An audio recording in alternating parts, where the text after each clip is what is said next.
What's up, everybody? What's up? Happy Wednesday. How's everybody doing? Hump day.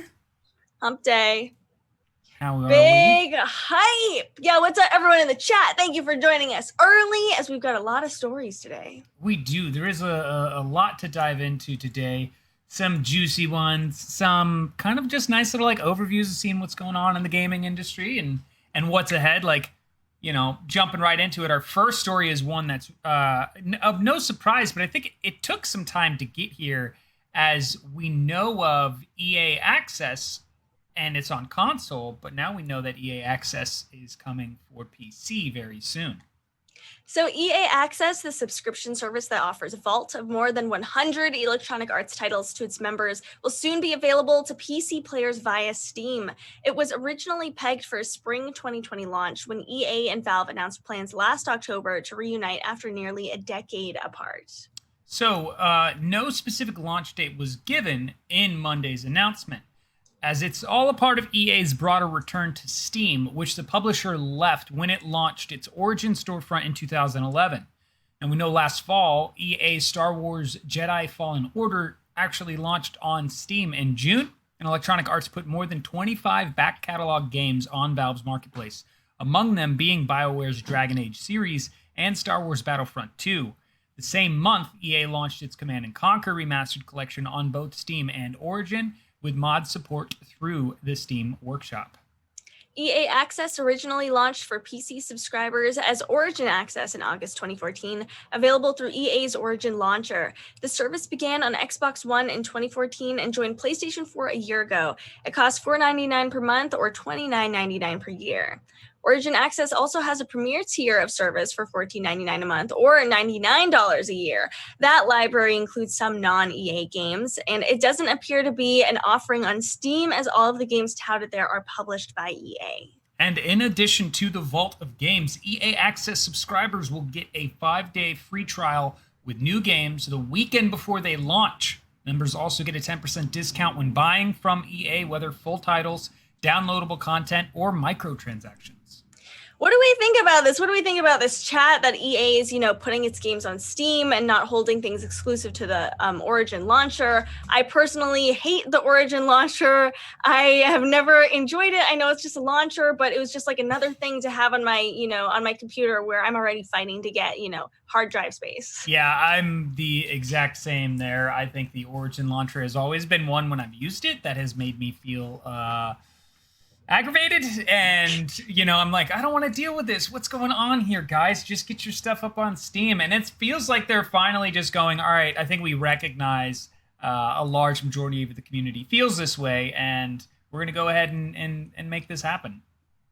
I think it's good stuff. I wonder what, the community really thinks about this. When looking up EA Access, I pretty much just found like a bunch of YouTube videos of like EA Access on the PS4, but like no one was really reviewing if they liked it or not. There wasn't really like an EA Access trailer that I found that I could be like, hey, why should I get EA Access? Let's check out this trailer. Like there wasn't, any sort of like promotional materials that I could really find.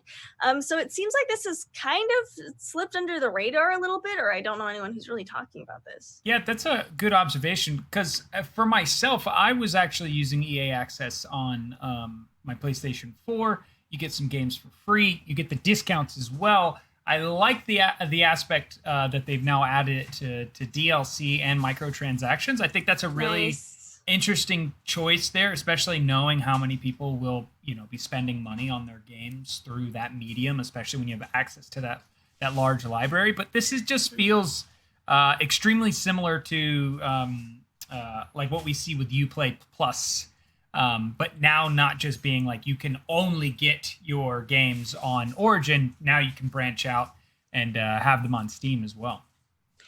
Chat says there's too many launchers out there. We don't want more. I personally always have a problem with just being like, what's my password for this? If it's a launcher I only log into, like once every 6 months, and a lot of sites have different password requirements. Like, oh, you actually have to have this many numbers and you can only use these special characters instead of those. And I'm like, I understand you're trying to be secure, but I also don't know what any of my passwords are anymore because of this. So I'm a big fan of, less clients, less launchers. I would personally just use Steam for a lot of these games versus, joining up for this service. I think I just like having all my games in one library as much as I can. Yeah, I think there's a large amount of the community under the EA umbrella that are the sports players. You think of all the different titles they have, from MMA to NHL to FIFA. I mean, they have so much there that if you are one of those, I like to play all these different type of sports games, I'm there, and their racing games. I think one of the things that would be very strong for them is if their newer titles as they come out are also getting on this same library, very much like a Game Pass kind of situation.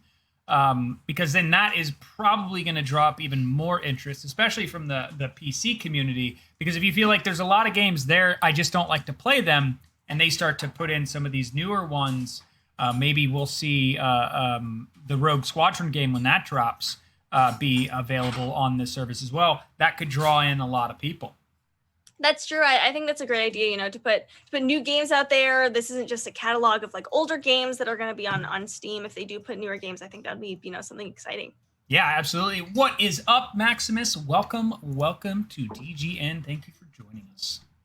What's up? But our next story is a little more hype, as The Last of Us Part 2's first major update adds trippy visual effects, cheats, and permadeath. So The Last of Us Part 2 is finally getting its first major update this week, with developer Naughty Dog adding a slew of new visuals and audio effects modifiers, optional cheat codes, and 2 new difficulty settings. And the update will be available for owners of the game for free on August 13th, which is tomorrow, and it should be a bit of a much-needed replay value for those who want to try the existing New Game Plus options and players that might be interested still in trophy hunting. So the bulk of the update is a set of new visual and audio effects alongside cheat codes that can make The Last of Us Part 2 a much trippier and less stressful affair. For instance, you can give the game an 8-bit retro aesthetic, or a hand-drawn one reminiscent of Telltale Games' The Walking Dead series, that kind of cel-shaded style. There are at least 20 filters you can add, including basic ones like cool and warm, or really intense ones like blood red and fire orange. There's also render modes that radically change the entire visual aesthetic, like Pop Poster for imposing bright fluorescent color schemes, and Void for turning the world into something like a Matrix style simulation. It's pretty cool. And as for the cheats, all of the standard options are there, like infinite ammo, infinite crafting, and a one-shot cheat that lets you take down an enemy with a single bullet.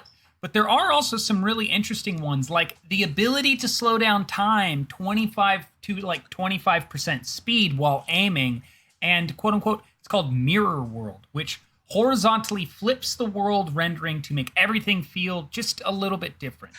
And the cheat menu also has an audio effect option like the 8-bit audio and helium audio, which Naughty Dog says pitches the audio down as if the atmosphere were filled with helium gas. So think of everyone sounding like they just sucked the air out of a birthday balloon. Lastly, the new difficulty settings are not 2 separate options, but one mode with a special setting nestled within. The mode is called Grounded, and it's an even more grueling and bare-bones twist on the game's survival horror mechanics. In Grounded mode, players will use access to HUD elements like ammo count, and Listen mode is severely restricted on top of the hardcore damage and limited resource settings from the previous most difficult option. No, I don't want it. Sounds horrible. Oh my God. And there is also, funny enough, or not surprisingly enough, permadeath. The ability to enable permadeath, a setting option within Grounded mode, which means you'll have to endure an even more extreme restriction. And following with Naughty Dog's plentiful accessibility options, even within permadeath mode, there are settings that you can tweak, such as resetting the entire game back to the beginning of the current act when you die, or resetting the whole game. Either option sounds like a challenge only to the most dedicated of players of The Last of Us. Naughty Dog says there will be 2 new trophies added to The Last of Us Part 2, one for completing the game on Grounded mode and another for doing so with a version of permadeath enabled. Neither will be required to achieve the Sony's coveted Platinum trophy, which in this case requires you to unlock only the initial set of trophies that arrived with the game's launch back in June, which now sound so easy compared to all these new features and cheats and game modes that you can play with. It really does. I love the addition of the visual changes. I love the addition of the cheats, especially like ones with like bullet time, because it feels, oh wow, it's kind of got that like Max Payne aspect going on. But this game is already challenging enough for them to be like, you want it even more challenging, and then to give you this grounded mode that I'm just like, no, I don't want to actually live this. Give me something that makes me feel I can separate from it somewhat. Right. I like having this like as a game. I think this is really cool, you know, for the diehard fans. They can play this game over and over. I think it's great for the content creation community to be like, oh, I tried The Last of Us 2 on permadeath, you know, see what happens. I see that as like a cool opportunity. I'm a big fan of these visual effects, like having everything like 8-bit or really dark. You know, it reminds me of Ghost of Tsushima, which has that black and white, you know, samurai movie mode. I don't think that this is necessarily that new of a feature, but it's something that I feel like I don't really see that often. Yeah, and I don't think we should be surprised with what they had added to the Uncharted photo mode, and they're starting to play around with that. So this really makes sense that Naughty Dog has gone to this next step of like, you know, what's more than what we did with Uncharted 4? What can we do and take that tech to another level that allows the replayability factor to feel fresh, you know, to have that feeling of I'm playing the game again, and it doesn't feel like I'm playing the game again. Right, it's a totally different experience. I could see this, you know, being an opportunity for speedrunners. It's like, you can speed run, but can you speed run, you know, with permadeath? Like, can you do that?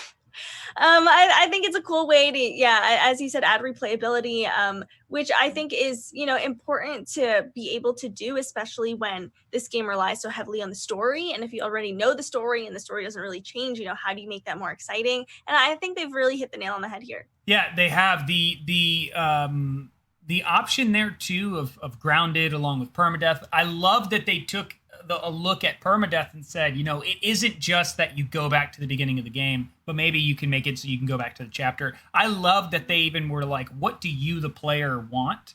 And that's something I think is great, because I think there are moments in this game where the likelihood of dying is so high that it's like, if you had to go back to the beginning of the game and start all over again, that would all the wind in the sails are gone. Your sails are destroyed and burning, and you're just so upset, and you're like, do I want to do this again? I don't know. Right? Is this worth it? Yeah. That's how I played. I think it was Shadow of the Tomb Raider. I wanted to be a try hard and play on the hardest setting, but the hardest setting is hard because there's like a few hours between save points.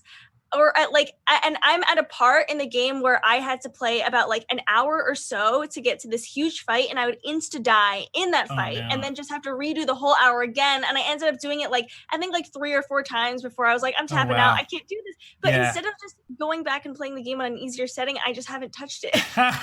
See, that's the thing about those settings, that you know they're super challenging, and you go through them and you're like, I just don't want to expose myself to right, like again. I'm good. Yeah, that just feels like a very natural reaction to have, which is great that they turn around and they're like, we got you covered, just go back to the beginning of the act. And that's like, okay, that's not as bad as the beginning of the game, as you were just talking about. Mm-hmm. That's doable, especially if it's not your first playthrough and you kind of, you know, have a grasp on how to go about, you know, those big battles in order to progress to the next section. So if anyone in the chat is a Last of Us 2 player and you get to play the new update tomorrow, please share with us your experience with the new filters, the game modes, the cheats. I'm curious to see what more in the cheats department they'll start having to come out. And welcome, Phoenix. Welcome. So we'll keep we'll keep an eye on seeing if there's any like YouTube videos coming out, if people really like this, if it does add a lot of replayability, if people think it's kind of a gimmick or kind of tacky. But I have a feeling that a lot of players are really gonna like, you know, these new game modes. And if you're like Kane Guardian, you'll play it on easy and enjoy it, and then go back playing it on hard and rage quit. That sounds about right.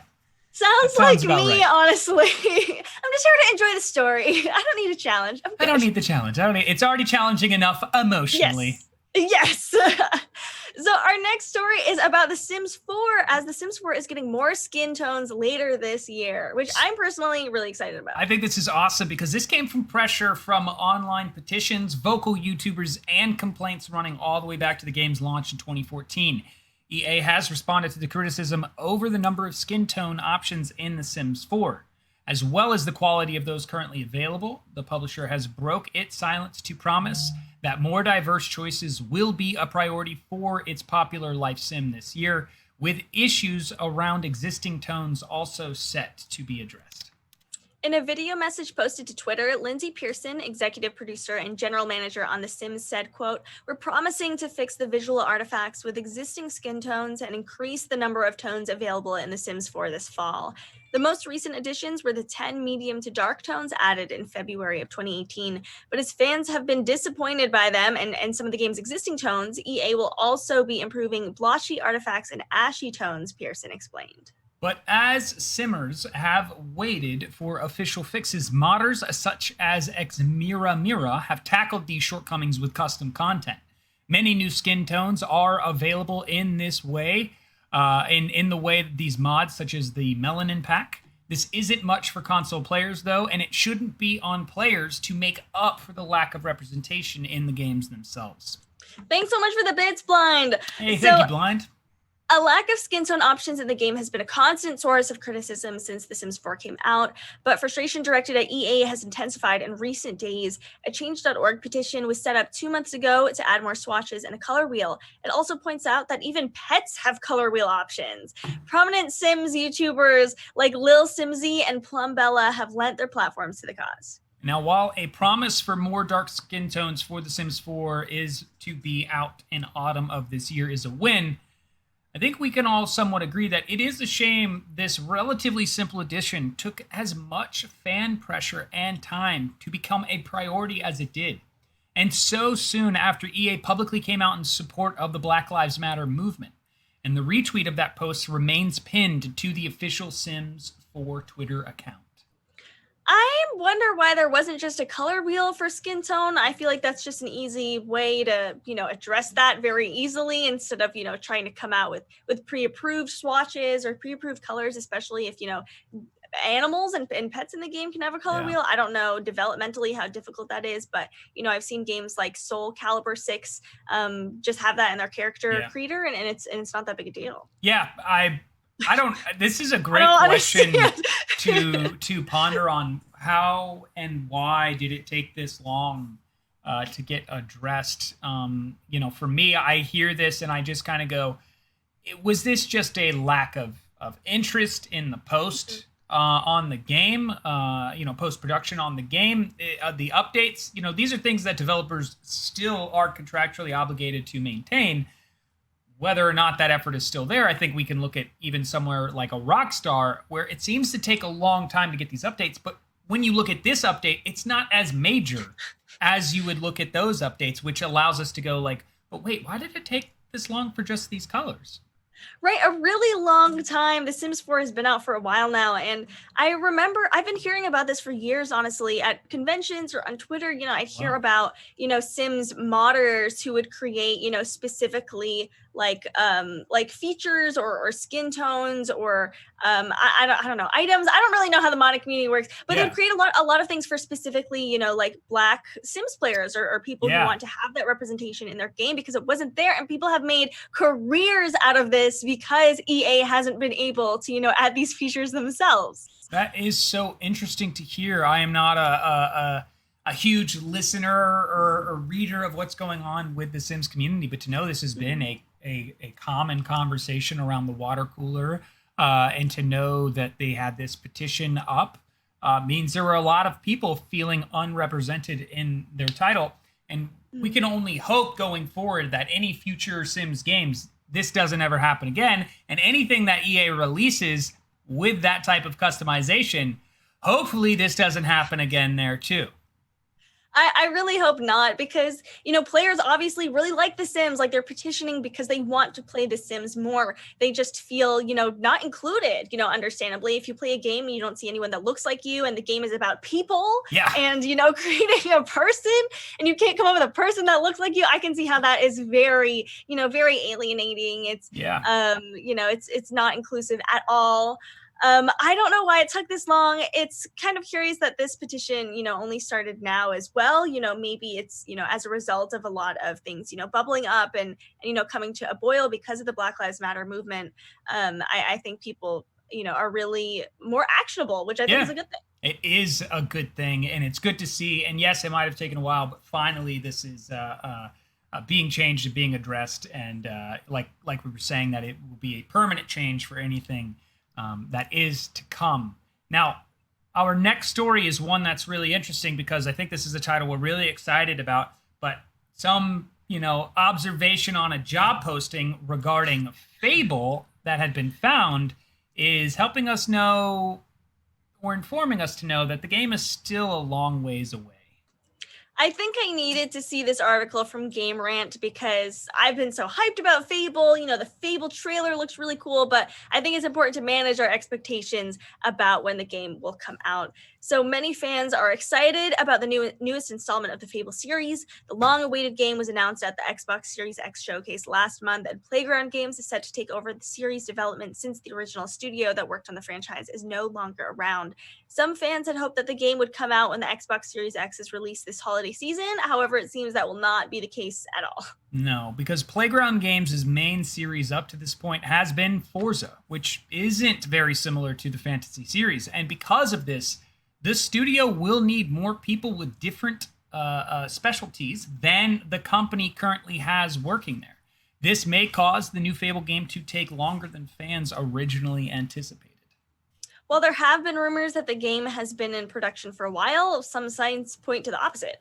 Playground Games is still looking to add positions to the Fable team, such as lead audio engineer, lead AI engineer, lead game designer, animation director, and lead scriptwriter.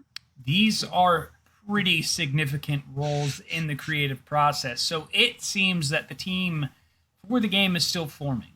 And if this is the case, then the game is likely far behind the place in production process that most fans assume it is. With this in mind, the game will probably not be coming out within the next-gen console releases like many were hoping. While this is a disappointment to many Fable fans, including myself, this makes sense from what Playground Games has currently shown off from the game, which is pretty much nothing. So rumors of the game being created under this developer have been going on since early 2018, but so far the studio has only shown a really short Fable teaser trailer that reveals nothing about the story or the actual gameplay. If more of the game was completed, the developer likely would have had more concrete details to present to fans, so while it's unfortunate for those who have their hearts set on a game's quick release, it does make sense based on what has currently been shown to the public. And, even though this is disappointing, Fable fans can at least rest assured that the game's production is now underway. And with Playground Games looking for around 40 new employees, hopefully the positions will be able to be filled soon. And from the looks of things, Fable won't be coming to the Xbox Series X or PC for a few years' time, but Microsoft will be excited to see its arrival, as we know that Fable is currently in development for PC and the Xbox Series X. I was really excited for this. I think I have to remind myself that most game announcements are for games that are going to come out years later. I think in my head, I was like, oh, like 2021, maybe like late 2021, we're going to see this. But it seems like that's not the case at all. If, they're still looking to hire, a lead script writer or a lead game designer, those seem pretty important. They do, and I think I'm okay with this being the case here, that it's going to take some time for the game to get out. I think the choice of let's show a trailer, let's get some buzz going around it, is to get people talking about, the Xbox Series X as a place to get your games and to, Good point.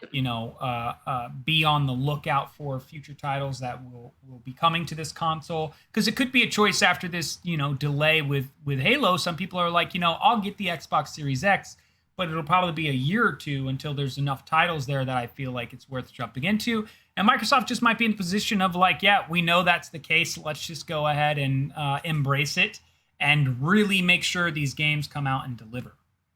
That's true. This is a good seller for the Xbox Series X. If there's one reason to buy it, because I've been looking for one, because Halo Infinite was delayed, it's probably going to be Fable. So cool that, even though Fable's going to be on PC as well, but right. It's cool to see that it was at least announced. We've been looking at rumors for a while. There was a Fable Twitter account, and there were some, murmurs on Reddit, and we were just kind of trying to pin down, what's actually going on with this for a while. Like, am I just being like too hopeful? Is this game never coming back? You know, or is something actually going to happen? So it's at least good that we have confirmation on that. Nice nostalgia factor for a lot of gamers. That's true. I think it is going to be a couple years before the Xbox Series X, you know, really has a full library of, you know, a lot of games that you can enjoy playing. I wonder if there's going to be a lot of Xbox Series X exclusives, because it seems like all the best games are coming out to PC as well. Yeah, that's another question that I think is worth asking when it comes to you know, the next gen cycle, is what games are just going to be available on the Xbox Series X that, you know, you can't be on a PC to get to play? Because if it is the case, why don't people just use the, you know, PC master race kind of approach to play these Xbox titles? I mean, Meg was just saying, you know, I really want to play it, but I don't want to get an Xbox just to play it. And hopefully by that time I'll have a PC when it releases, because then she'll be able to play it. Right, you could just play it on PC. Meg also says, I remember they were going to make a Fable 4 that would work with the Kinect, and then Fable died. GG. GG, RIP. GG, RIP on Fable. Well, glad to see that, you know, it's making a comeback. I think that I'll probably have to, you know, forget about my hype for this new Fable for a while. Yeah. Because it doesn't seem like it's going to come out anytime soon. It doesn't. And this is a series that I will say deserves all of the time it takes to make sure it delivers. And that is specifically because Fable was groundbreaking for the time when it came out. That's why it was so impactful, and we were all so excited about it when it is, you know, gonna be launched or was announced, was, you know, the rumors and all that stuff. So, you know, this time will hopefully allow it to not have the, oh wow, that's a next gen game like Halo Infinite had. Whereas when they do show this trailer for the actual gameplay, everybody is just like, whoa, I cannot wait to play this. The amount of detail in just the teaser, you know, was enough for, you know, me to have really high expectations. I think I would love if, you know, their actual trailer or their actual gameplay that they show is a knockout of the park and does have, you know, all that level of detail that I want to see in a next gen game. Absolutely. And thank you so much, Kai, for the donation. Thank you very, very much. Thank you. So our next story takes away a little bit of my faith in humanity, Marrone. It does, Kaisa. This is that moment where you're like, what? Fall Guys has a hacker problem? And the developers are actually starting to issue bans, which is a good thing. I was really happy at the developer response to this, you know, terrible announcement. So the struggle against hackers is never ending, even for mega studios like Epic, Valve, Blizzard, and Riot. So when Fall Guys kicked down the doors to the Zeitgeist treehouse, it was inevitable that hackers would worm their way in as well. Now developer Mediatonic is dealing with one of the downsides of overwhelming success. The video that you see here playing is a compilation of people hacking in Fall Guys, and it's so upsetting to see this because hackers at this point do not plague every match, but they're doing enough damage that it's starting to weigh on some players. Many employ illicit cheats that just allow them to bypass start countdowns, move at ludicrous speeds, jump incredibly high, and teleport, and they do this in order to either pick up easy wins, therefore crowns which they can spend on rare cosmetic items, or just simply to troll other players. Now, Fall Guys players battles not just each other, but also against these slapstick comedy physics and the sheer momentum of a crowd moving in an indefinitely not lockstep momentum toward a single goal. And cheating in these particular ways goes against just the entire spirit of the game. Totally. What's up, Nathaniel Fox? Welcome to the stream. Hey, what's up, Nathaniel? So despite its psychedelic visuals, is it psychedelic? Maybe a little bit.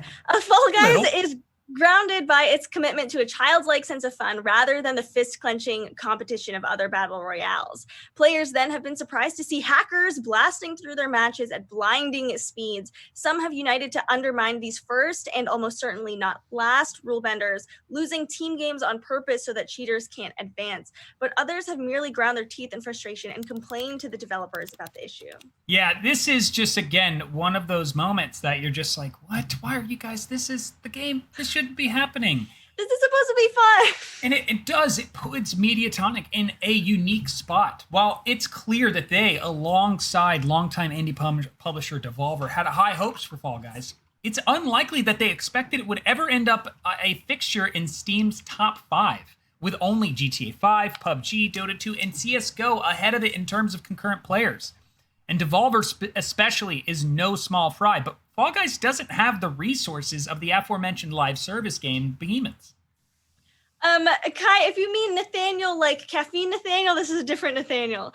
To clear some confusion in the chat. So, but even by those standards, the game did not launch with many public-facing tools for the purpose of combating cheaters. There was no reporting system in the game. For example, instead, Mediatonic has asked players to report hackers in Fall Guys' official Discord. This makes the process much less convenient, meaning that players are much less likely to actually do it, but Mediatonic isn't sitting on its hands. And this is actually what the technical director of Fall Guys, Rory Marquis, told Kotaku. They told Kotaku this: we have had a system in place since day one, which has been learning through the actions of our honest players. We've now started using this to tune our approach to detecting and addressing cheaters. This is something we will continue to do with the support of the community, whose help has been key to keeping Fall Guys a world of beans who just want to have fun. Sure enough, in recent days, hackers have begun reporting that they can't just leap into matches with blatant cheats anymore. Quote, "Oh, BTW, don't do crazy high speed," wrote one user on a popular cheating forum. Quote, "Looks like I got banned for 100 times regular speed in main menu. Didn't even join for a match." And others, however, have said that Fall Guys' particular structure makes it easy to exploit with common cheating methods, meaning this problem probably won't go away anytime soon. As with any major game, it is going to be a process, and Mediatonic's personal starting line is further back than many of those in the league Fall Guys now occupies. Marquis, for the moment, is trying to make the good with the bad. Quote, "I also prefer praising our players for being great rather than slamming the cheaters for being bad. That isn't how I roll." Then he shared an emoji of a Fall Guy dabbing, because even in times of crisis, the Fall Guys brand does not stop. It's such a great game to watch in action, to watch people play. It has this even playing field and just really fun approach to the battle royale aspect. And like, Nathaniel Fox was saying, hackers for Fall Guys, come on. It just doesn't feel like the game where you would think hackers are going to infiltrate and want this, to troll or to feel like they're, the best. Right, absolutely not. I feel like Fall Guys is kind of the cultural equivalent in gaming of Some Good News, with John Krasinski, and it's just like fun and like wholesome. Like, don't try to make it like bad. Don't try to make it weird. I have been particularly impressed in the response to the hacking. I saw a tweet that said like, "Oh, you don't even have to report anyone anymore because our system will detect it anyway." So, like, y'all are good. Thank you for reporting, but we got it. And I'm like, what game does that? Yeah, and just like Meg was saying there too, is like, it's great that they're listening to the community and they're addressing these things. I did see a clip on Twitter. It made me laugh, which was somebody hacking and losing. And they got to the very last level and they couldn't jump and get the crown. And somebody who was playing honestly was able to get the crown. And the guy who was like catching this was like, "How does that feel to hack and lose?" And I was like, yeah, it's so true. It is definitely one of those situations. Like, if you hacked to successfully win and you still couldn't pull off the successful win, just uninstall the game. Get out of there. You're just ruining it for everyone else. I love how, that makes the hacking really hurt. I also loved reading these reviews of like, oh man, like my hacks didn't work this game. Like, yeah, good they didn't work this game. And that hackers are, actually getting upset and frustrated because they can't just be OP and they can't, take everyone down and just take the wins for themselves. Yeah, this does have features in the game that I know people have been frustrated with. There are some aspects of the final matches and some of the team play that the commentary has been, we need to change up, either the speed, the tail game that's there. There's things there that they're listening to, but the commentary that was said that I do feel bad for Mediatonic and Devolver in this situation is when you think of like Call of Duty with its hacks, but the amount of funding that they have, right? And you think of PUBG and you think of GTA 5. You think of all these places where hackers exist, but they have billions of dollars coming in so they can actually address these issues. This company that doesn't have that same financial backing is already working against these hackers in a speed in which, when you look over at, Activision and you're like, what are you guys doing about your hackers? We're asking them to politely stop. And then we come here and it's like, no, we're getting rid of them. Right, I saw articles about that. It's like, oh, there aren't any less cheaters in Warzone after Infinity Ward asked cheaters to stop cheating. And I'm like, that sums it up really well. No, they're still there. They're still there. That's a great point that, it's been really quick. Like, this response to the hacking has been extremely fast. I think it was only a few days ago where I've seen kind of clips and talks about hacking in this game really surface, and now it's already been addressed. It's just truly impressive. And it makes me, double down on trying to hold companies accountable when they say like, oh, there's nothing we can do about hacking, where it's like Fall Guys was able to work on that real quick. And that's a great response for everyone in chat, for anyone who's watching this later on. If you find yourself in a situation where you paid money for a game and you have an experience and someone is ruining that experience for you by cheating, and you go to say something about it, if the response from those developers or the publisher is, we're working on it and it's not happening, it's like, guys, the tiny team over there at Fall Guys is working harder and faster than you guys are, and you guys are making billions in a quarter of a year's time. There's just genuinely no excuse, and which is why part of me is like, I want to see some, place like Epic turn around and be like, hey, Fall Guys, we're going to throw you hundreds of millions of dollars to, keep expanding this game and working on this game. I just want to see a positive response for these developers, because they're doing a great job. Me too. I hope it leads to, a lot of long-term longevity for this game, that this isn't just, something super trendy. Nathaniel brings up Vanguard, which I commend Fall Guys for also, taking care of hacking without doing something as extreme as Valorant's Vanguard, because Valorant and Riot touted Vanguard as, the premier anti-hacking system, but there are still a lot of cheaters. A lot of people are like, people still AFK my game, so if there's someone not hacking, my game's still being ruined somehow. And Vanguard is just, was so invasive to your PC and would, always be running in the background and is really hard to uninstall. And Fall Guys seem to, take care of this cheating problem, pretty easily, and or make it look easy at least. And I understand that, there's a lot of differences between Fall Guys and Valorant and how they approach, catching cheaters. But I think it still goes to show that, you can come up with, different solutions to these problems that are both good for the consumer and good for the health of the game. Absolutely. So one, as we said before, if you're hacking in Fall Guys, just evaluate life. I don't know, take a moment and look at yourself in the mirror and really just evaluate yourself. And if you're someone who plays Fall Guys and you're subjected to hacking, report it, call it out. If you can clip it, post it, publicly shame that individual, whatever you need to do. I mean, I'm just saying is like, call it out. You said it in the beginning. It's just a game that's so wholesome that this kind of approach to the game is just like, what's happening to humans? What is going on? Right, in times like this where, my faith in humanity has been slowly whittled away, I just want, some nice pockets of where everything's fine. Like in Fall Guys, I think that should be, a good place to start. And it seems like they've done a great job at, protecting, that special, the special space they've created in this game. Yep. So we'll keep our eyes on this and the hacker problem and hopefully see it get whittled away very, very soon. So our next topic is about Atomic Heart, which is coming for PS5, Xbox Series X, PS4, Xbox One, and PC. And we have a next-gen gameplay in its new trailer. So today, Russian developer Mundfish revealed that new platforms and revealed a new gameplay trailer for its upcoming adventure first-person shooter, Atomic Heart. The game has extended its platform portfolio to next-generation consoles and is now coming again to PS5, Xbox Series X, PlayStation 4, Xbox One, and PC. And the trailer we're going to show you shows exactly that, mentioning that this is next-gen gameplay that we are going to be seeing. The music is by Mick Gordon, and we also get to see some exploration of a rather creepy exhibition hall and the new mini-boss named Pleish in action. Quote, Atomic Heart is an adventure first-person shooter, events of which unfold in an alternate universe during the high noon of the Soviet Union.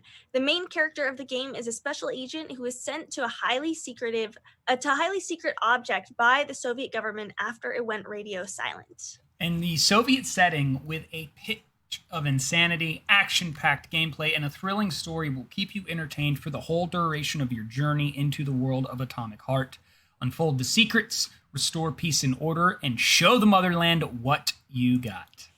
I feel like we're definitely in a Cold War era of gaming and new gaming content. So let's take a look at that trailer. Let's see some of that gameplay.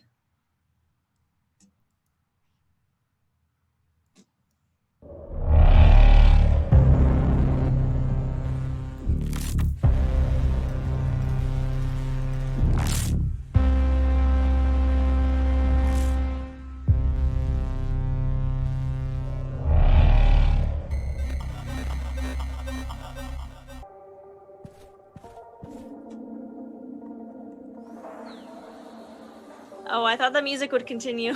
Same, yeah. Oh, this is Раз. dark Эти already. ребята не Jeez. живут за моей спиной. Не волнуйтесь, у экспонатов отсутствует блок питания. Ловлю на слове.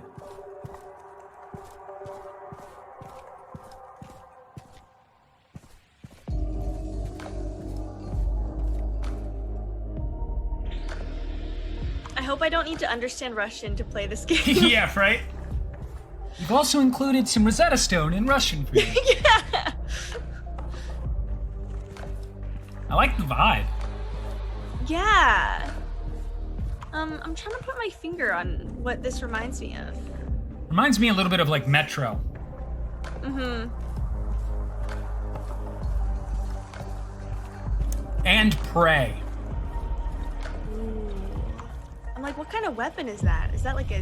What are those? Ой, вот это я понимаю, хоромы. Раз.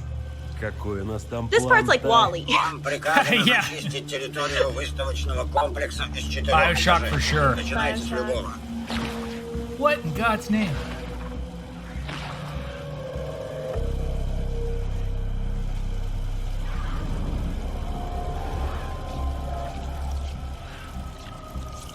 Bro, you better get ready to shoot.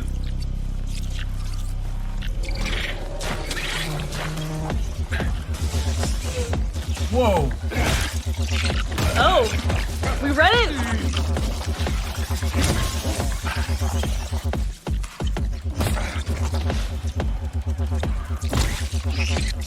All right.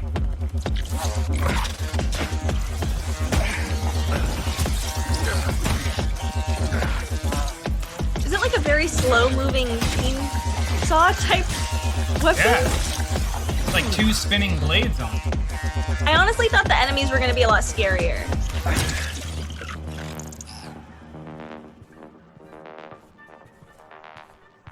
I like the music. The music's a really good choice. Yeah. This is no matchup like the Godfall music to the trailer. Oh, This no. is great. Yeah, this fits actually.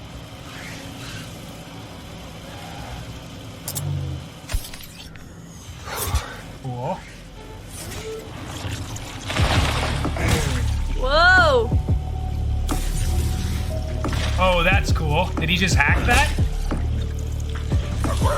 I guess Модели so. пришел вышли из-под контроля и могут нанести вред вашему здоровью.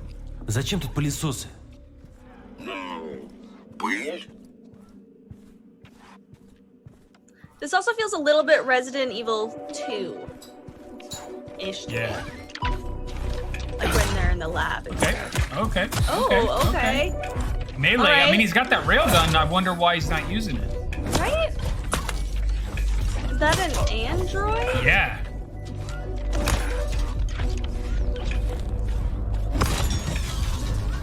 Wow.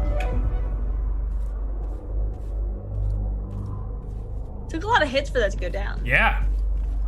So you already know right there that those combat scenes are going to be pretty Обратите внимание на intense. экспонат с внутренностями кита. Тут представлены не только органы дыхания с пищеварением. Yeah, probably Так, blind раз. squirrel. Хорош. That's a good observation. Кто в банках? Детектирую органические объекты, состоящие из смеси желе и различных животных организмов. Понял. На закуску оставили. Надеюсь, I'm surprised there are no вы не будете subtitles in пробовать this их. trailer. Yeah. Выглядит... не They're really going hardcore. Yep. You're just going to have to figure it out. Эй, Гра! Тут одна закуска выбралась из банка.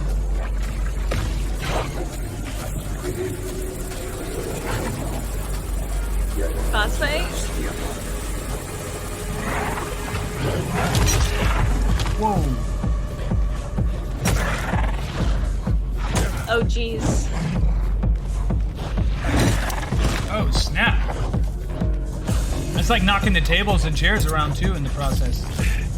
Whoa. That was one hit. Oh, health regens. That's a Where's your real power line? pack? Yeah, where's the other weapons?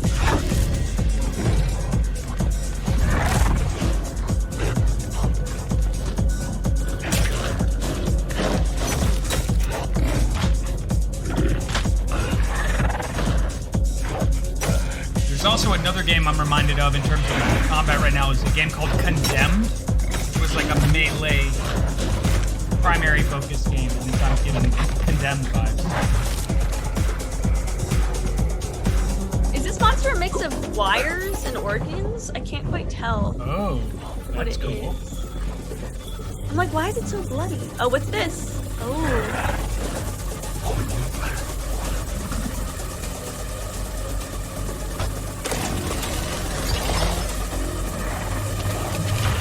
And now the blades are rotating. Here we go. Looks like you're really gonna have to time out your attacks. Yeah.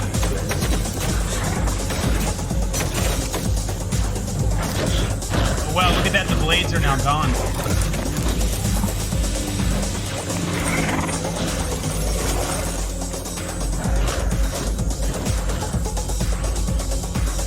Oh, Oh.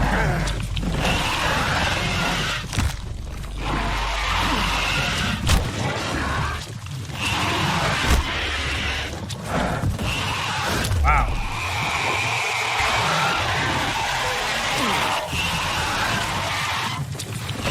you can survive this long? I was initially like, oh, they're done for. Is that like the first Oh my time God. I've seen a gameplay trailer where they're like, this is you losing? Right? I've never seen that before. Wow. Just grow the blades? Yeah, it seemed like there was some kind of power or something. Those 7 minutes went quick, Короче, not ребят. gonna lie. Добавляемся в виш-листы, бля. I mean, okay.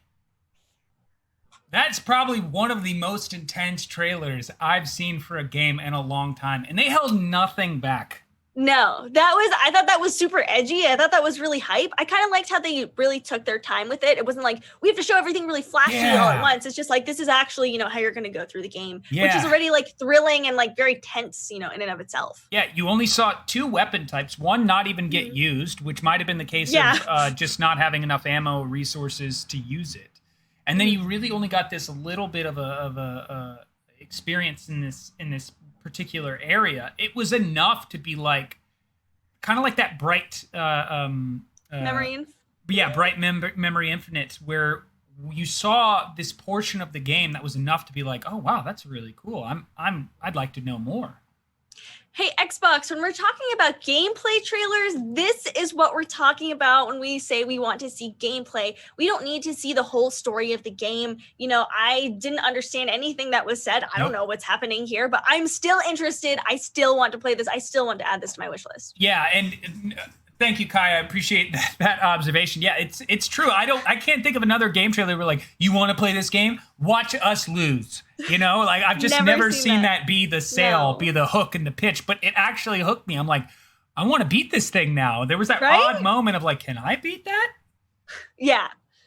I think they did, a great job of, capturing the vibe of the game. I thought it was going to be a lot more scary, but it seems like the enemies aren't particularly scary looking, but, it's still very intense. If you do get hit, you do seem pretty close to death, at least with the whole screen kind of going into black and white with the blood splatters around the edges right off the bat. Yeah, I also like that moment where it looked like, as the player, you could hack the machine around you. Notice the cords coming out of the hand to get the health. So it's like maybe you yourself are an android. We just don't know. You have some sort of, electricity-based power because, that moment with the hand and the dual blades here, bringing those back. Mm-hmm. I'm real curious about like what your character is now in this world that clearly looks like it's being infected by something and overrun by some, monstrous type organism. This looks really cool already. I mean, I would love to see, more about this game, but I think I don't need to in order to, be interested in buying this. I think, there were great choices here with the creative direction of just, releasing this gameplay. Yeah, and that's the part, too, that you made mention of that I was like, any other developer out there that's got a next-gen game coming out, take note from this trailer simply because what they did for Atomic Heart here was they didn't hold your hand, they didn't give you too little, and they didn't give you too much. They gave you exactly the amount that you needed in order to be like, do I think I would want to play this game? Exactly. This looks super fun. I wonder what the hacking is. I wonder how the health works. If we're going to find out who you are, how you got these weapons, what are these, plants doing? What are these other robots doing? Is this, a big dystopia? Are you trying to fight your way out? Are you like the last person in this museum for some reason? I'm really interested, and I'm looking forward to when this game comes out. Yeah, same here. Yeah, that was a wonderful 7 minutes, and you're right too. It went by so fast. I think by the time we got done, and the player took the L, my brain was like, "What? We're already done? That's it. No, give me more. Keep it going. Please keep it going." So our next topic is about an acquisition as Daybreak Games acquires Cold Iron Studios. So this one is really, really interesting as Daybreak Games, global publisher and developer of large-scale multiplayer online games, today announced it acquired Cold Iron Studios, the San Jose-based studio of veteran MMO, action, and shooter developers currently working on a PC and console game set in the iconic Alien universe.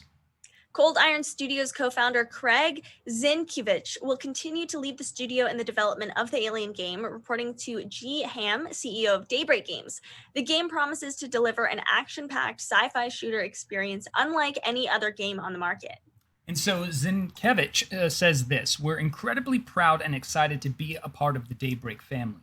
Daybreak and Cold Iron share the same passion and long history for delivering action-packed multiplayer games for audiences worldwide. And combining our decades of experience developing and launching globally successful multiplayer titles, we're destined to make great games together." Ham said, "We are delighted to have Cold Iron Studios join the Daybreak Games family and accelerate our next generation of growth. Strategic investments in highly talented and proven teams that have outstanding leaders and a track record of developing awesome online games is an important part of our growth and strategy for Daybreak." And just a quick breakdown of Cold Iron Studios and Daybreak Games. Cold Iron Studios was established in 2015 by the creators of City of Heroes, Star Trek Online, and Neverwinter. And under the new ownership, Cold Iron Studios will operate independently, with Daybreak acting as publisher, providing marketing, tech, and operational support. However, the terms of that deal were not disclosed. Daybreak Games is a worldwide leader in massively multiplayer online games and emergent gameplay, best known for its blockbuster hits and franchises, including the original standalone Battle Royale game H1Z1. That was the OG Battle Royale game, not Fortnite.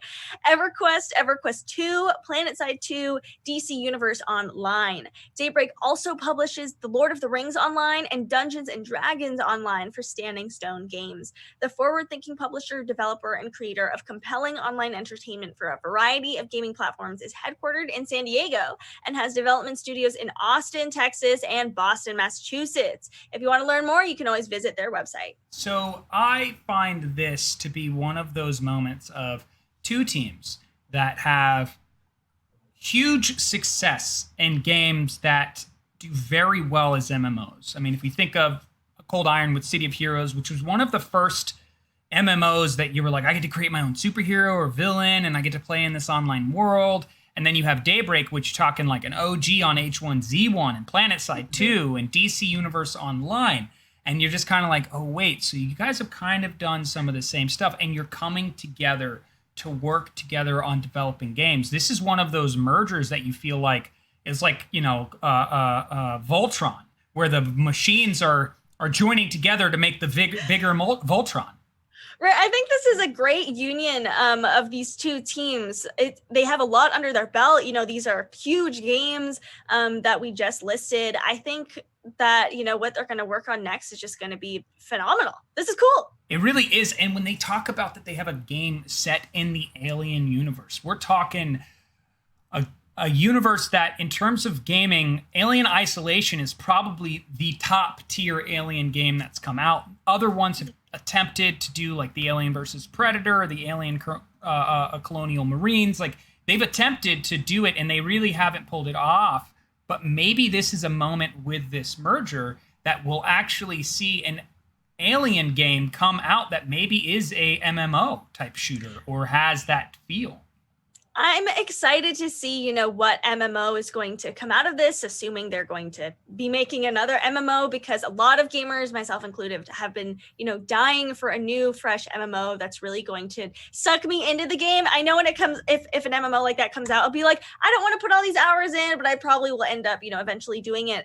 I think that the MMO scene has kind of been pretty stagnant for a while, or pretty stale. There's a lot of, you know, games that have a big player base, but I've heard fairly lukewarm reviews about a lot of the current MMOs that are out there, and a lot of people are looking for something fresh. Yeah, I think there's like a moment to just kind of speculate. I see Kai's comment of like, what if a drama ensues between the two? And it's like, that's of course anything that we can see with these types of mergers that is a potential. I want to take a look at what they've done well and put it together, and then take this IP and potential IPs to come out from that. Is like, you know, we know that Marvel's got that corner specifically on the Marvel's Avengers game that's coming out, but maybe now we'll actually see DC's response to that, or if we do see a game like Alien, is it this PvP VE experience where the aliens on the map are the versus everything portion, and then the PvP are these different,